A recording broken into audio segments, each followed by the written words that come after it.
ഇന്നത്തെ വചനം സങ്കീർത്തനം 32:7 നീ എനിക്ക് മറവിടമാകുന്നു, നീ എന്നെ കഷ്ടത്തിൽ നിന്ന് സൂക്ഷിക്കും, രക്ഷയുടെ ഉല്ലാസ ഘോഷം കൊണ്ട് നീ എന്നെ ചുറ്റിക്കൊള്ളും.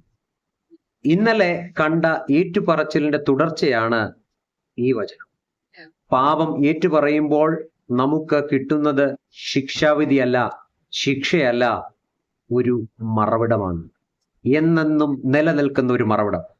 ഈ വചനത്തിൽ 3 പദങ്ങൾ നമുക്ക് ശ്രദ്ധേയമായി കാണാൻ സാധിക്കും. ഒന്ന്, മറവിടം. ഓടി ഒളിക്കേണ്ട സ്ഥലമല്ല, ഓടി ചെല്ലേണ്ട സ്ഥലം. ദൈവം ഓടി ചെല്ലേണ്ട സ്ഥലമാണ്, സുരക്ഷയുടെ കേന്ദ്രമാണ്. 2, സൂക്ഷിക്കും. കഷ്ടം വരില്ല എന്നല്ല, കഷ്ടത്തിൽ തകർന്നു പോകാതെ കാക്കും എന്നാണ് ഉറപ്പ് നൽകുന്നത്. 3, ഉല്ലാസഘോഷം കൊണ്ട് ചുറ്റും നിറയ്ക്കും. ഭയം നമ്മളെ വേട്ടയാടുമ്പോൾ, നമ്മെ പിന്തുടരുമ്പോൾ, നമ്മെ തകർക്കുവാൻ നോക്കുമ്പോൾ അവിടുന്ന് നമ്മുടെ നാവിൽ വിടുതലിന്റെ പാട്ടിനെ തരും എന്ന് ഈ വചനം നമ്മെ ഓർമ്മിപ്പിക്കും. Protection in his presence.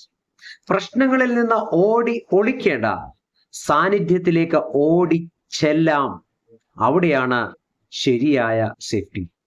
പ്രശ്നത്തിൽ നിന്ന് ഓടി ഒളിക്കേണ്ട, അതിനല്ല നിന്നെ വിളിച്ചു വേർതിരിച്ചത്.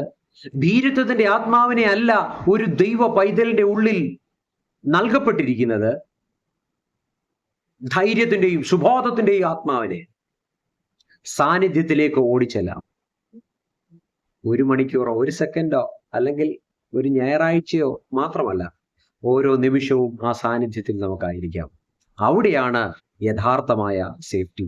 പ്രതിസന്ധി ഇല്ല എന്നല്ല, പ്രതിസന്ധിയുടെ നടുവിലും പുതിയ പാട്ട് നമ്മുടെ നാവിൽ തരുന്ന ദൈവ സാന്നിധ്യം. ഭയത്തിന്റെ ശബ്ദത്തെക്കാൾ ഉച്ചത്തിൽ രക്ഷയുടെ പാട്ട് നമുക്ക് പാടാം. ഭയത്തിന്റെ ശബ്ദം കേൾക്കുന്നതിന് അതിലും ശക്തമായി ഉച്ചത്തിൽ രക്ഷയുടെ പാട്ട് നമുക്ക് പാടാം. അതിനായി ഈ വചനം സഹായകരമാകട്ടെ. God bless you.